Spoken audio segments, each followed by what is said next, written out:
porque a fé que vocês têm é pequena. Eu lhes asseguro que se vocês tiverem fé do tamanho de um grão de mostarda, poderão dizer a esse monte, vá daqui para lá, e ele irá. Nada lhe será impossível. Isso foi exatamente o que Jesus Cristo disse para os seus discípulos. Qual a montanha na sua vida? Qual montanha precisa ser movida? Qual montanha na sua vida você diz, nunca muda, nunca mudou e nunca vai mudar? Qual problema que é grande demais para resolver? Qual desafio que é aparentemente grande demais para você assumir? E para Deus? Ele é grande demais para Deus? Deus é especialista quando o assunto é mover montanhas. Mas é preciso não duvidar, precisa ter fé. Se você tiver fé do tamanho de um grão de mostarda, Deus pode mover a montanha. Nada vai ser impossível para você. A combinação é essa. É uma fé pequenininha em um Deus grandão. Isso é muito mais do que suficiente. A gente quer sempre focar em quão grande é a montanha. E Jesus diz, tira os olhos da montanha. Foca em ter um pouquinho de fé. Deixa eu te perguntar uma coisa então. Você já moveu alguma montanha? Você alguma vez já fez algo impossível? O que eu percebo é que todos nós cremos em Deus, mas nós não movemos muitas montanhas. Olha aqui o que Jesus disse, está registrado no Evangelho de Marcos, capítulo 11.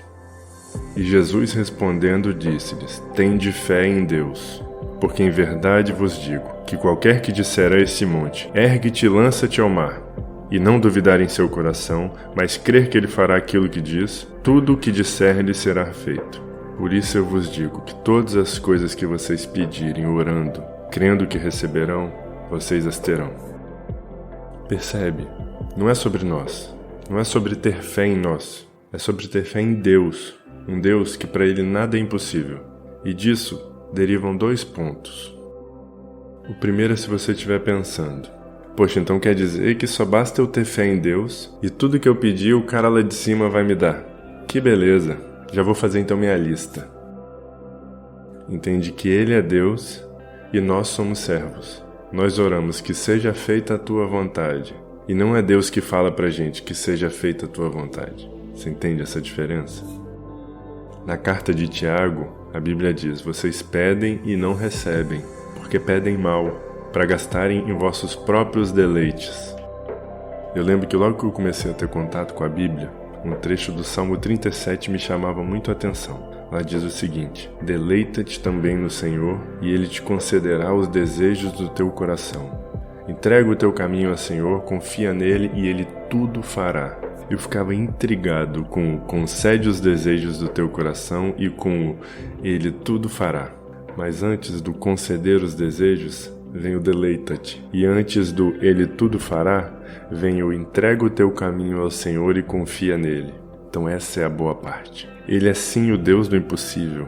Ele é sim o Deus que move montanhas, o Deus que opera quando nós o buscamos, o Deus que concede os desejos do nosso coração, quando o nosso coração é dele, quando o nosso caminho está nas mãos dele, quando estamos agindo em favor dele, para a obra dele, com fé nele e segundo a orientação dele. Aí, meu camarada, ninguém te para, nada é impossível. Quando você se coloca à disposição de Deus, quando fala para Ele, Deus, guia os meus passos, me mostra o caminho, me dê a sabedoria, as palavras necessárias, age não pela minha capacidade, mas pelo Teu poder. Aí é que o impossível acontece.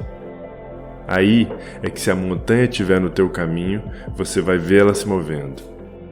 Jesus falou para os seus discípulos por 2 vezes sobre mover montanhas. E quando ele estava falando isso, ele não estava querendo rearranjar a topografia ou a geografia daquela área. Não era um serviço de terraplenagem. Isso era uma figura de linguagem. Algo que até hoje nós usamos.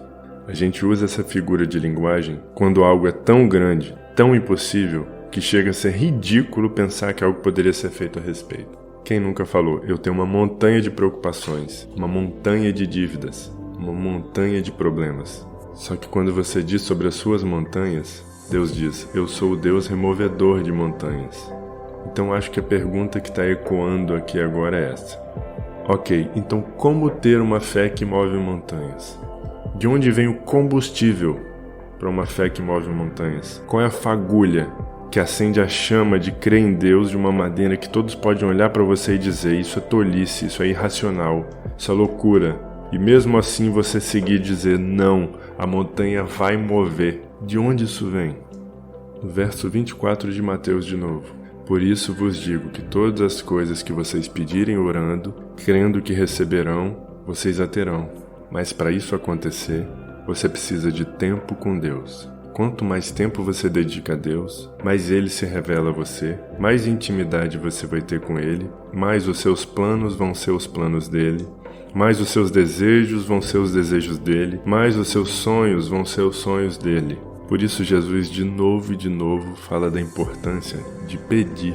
Em Mateus capítulo 7, Jesus fala: peçam e lhes será dado, busquem e encontrarão, batam e a porta lhes será aberta. Pois todo o que pede recebe, o que busca encontra, aquele que bate, a porta será aberta. Qual de vocês, se um filho pedir pão, lhe dará uma pedra? Ou se pedir peixe, lhe dará uma cobra? Se vocês, apesar de serem maus, sabem dar boas coisas aos seus filhos, quanto mais o Pai de vocês que está nos céus dará coisas boas aos que lhe pedirem. Olha no Evangelho de João: eu farei o que vocês pedirem em meu nome, para que o Pai seja glorificado no Filho. O que vocês pedirem em meu nome, eu farei. Pedir aqui não é uma lista de desejos igual você escreve para o Papai Noel.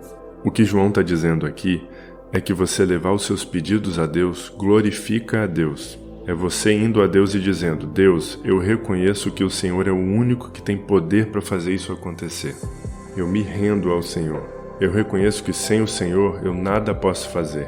Eu reconheço que a sua vontade é perfeita e que tudo que vem do Senhor é bom. Isso glorifica a Deus.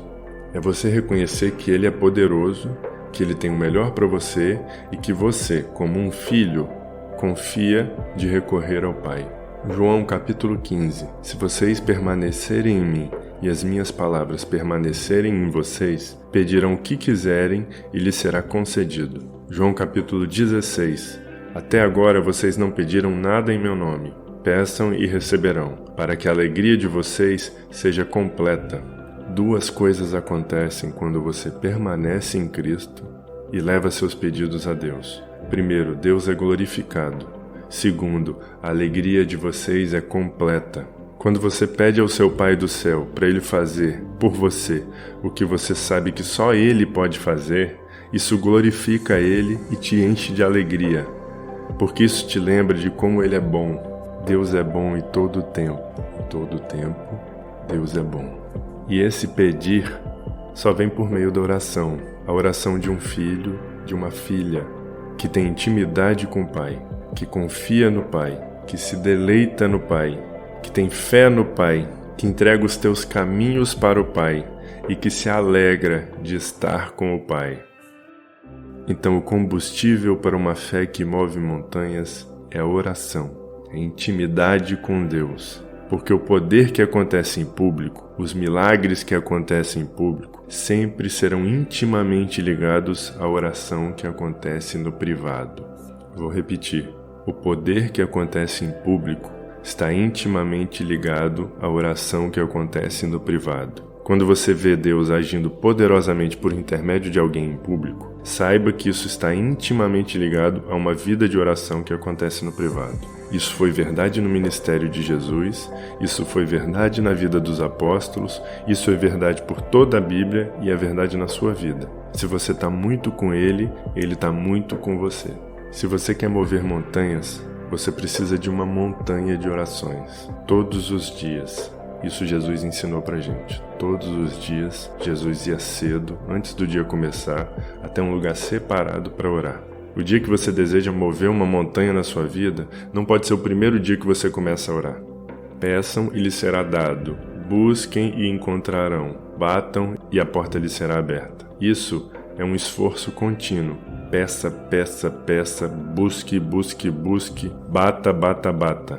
A vida de oração é a arma mais poderosa do universo, porque ela move a mão de Deus, que pode fazer o impossível se tornar possível. E eu termino dizendo uma frase muito sábia do pastor Joel Félix: o poder não está em quem ora, mas no Deus que responde.